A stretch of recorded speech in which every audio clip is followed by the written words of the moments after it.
Definition of average velocity, as we've seen, can give us this triangle. Definition of average acceleration can give us this triangle.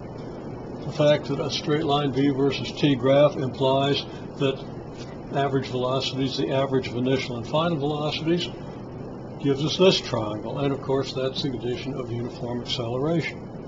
And there's a fourth triangle that really doesn't follow from any definitions except the definition of delta, which we should know perfectly well by now as change in.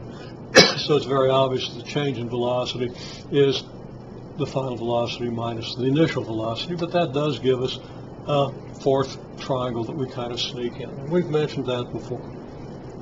Well, if we apply these definitions to get these triangles, and we should always be able to, first of all, know what the definitions are, and then be able to apply them rigorously from the very first part of the definition. Definition of average velocity is average rate of change of position with respect to clock time. This one is average rate of change of velocity with respect to clock time.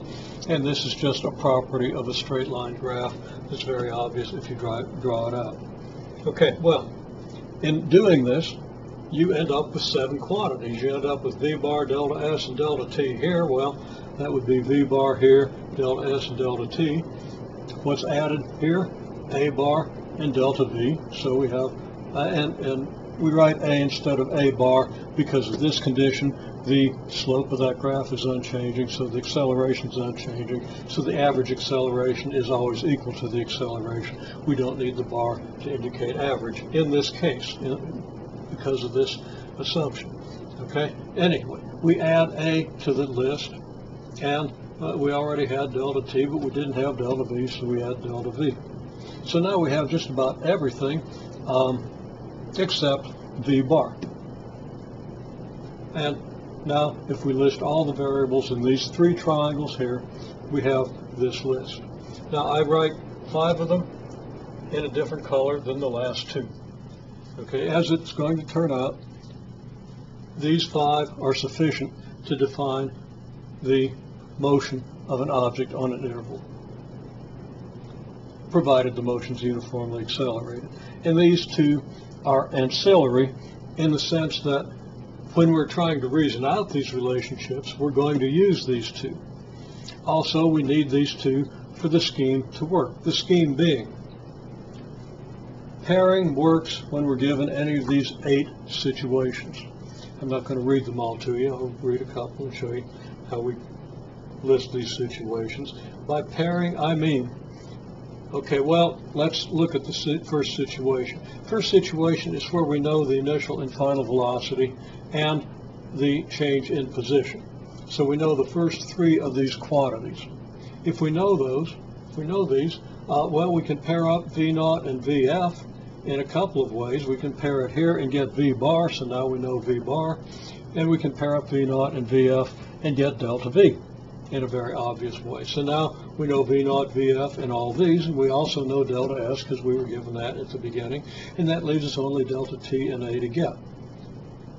Note that we reason every one of those out by just pairing up 2 quantities. V0 with VF to get this, V0 with VF to get the delta V. Okay. Now, if we pair up delta S with V bar, we see that delta S is related to V V bar.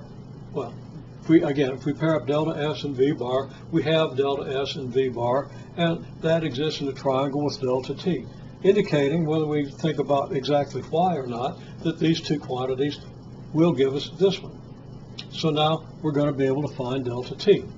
And then we know all the quantities except for A. Well, A is your delta V, involved with your delta V and delta T. We know delta V, we know delta T, just found it, and now we can determine A.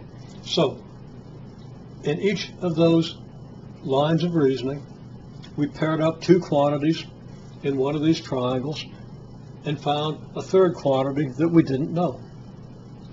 That's a really good picture of the way these things relate. Now that doesn't give us all the insight we get when we actually apply the definition and understand just what the relationships are, but we've been there.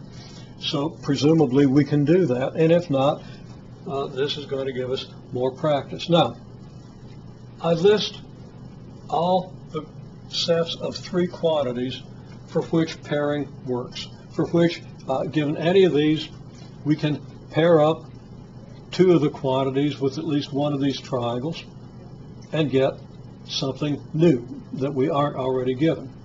And then we can take that information and do another pairing and get another thing and another thing and another thing, and at the end we have the 3 we were given plus the other 4. We know all 7. And we never have to think about anything more complex than how does this and this go together to give us something new. Okay, well, pairing works then when we're given any of these combinations. That's V0, VF, and delta S, V0, VF, and delta T, V0, VF, and A, V0, delta S, and delta T, V0, delta T, where are we? V0, delta T, and A, VF, delta S, and delta T, VF, delta T, and A, delta S, delta T, and A. Those are 8 possible combinations. There are only 10 possible combinations of these 5 quantities, the 5 quantities I've listed in blue here. And the other 2, pairing doesn't work. If you know V0, delta S, and A, doesn't work. If you know VF, delta S, and A, pairing doesn't work. There's something else we can do, and we'll see that soon enough. But let's get our hands on the pairing idea. Okay? Now, we do the example where we're given V0, VF, and delta T. I kind of pointed to what we do for V0, VF, and delta S, but I've written this out in more detail to show the entire process, including how we apply it if we're given a set of actual quantities.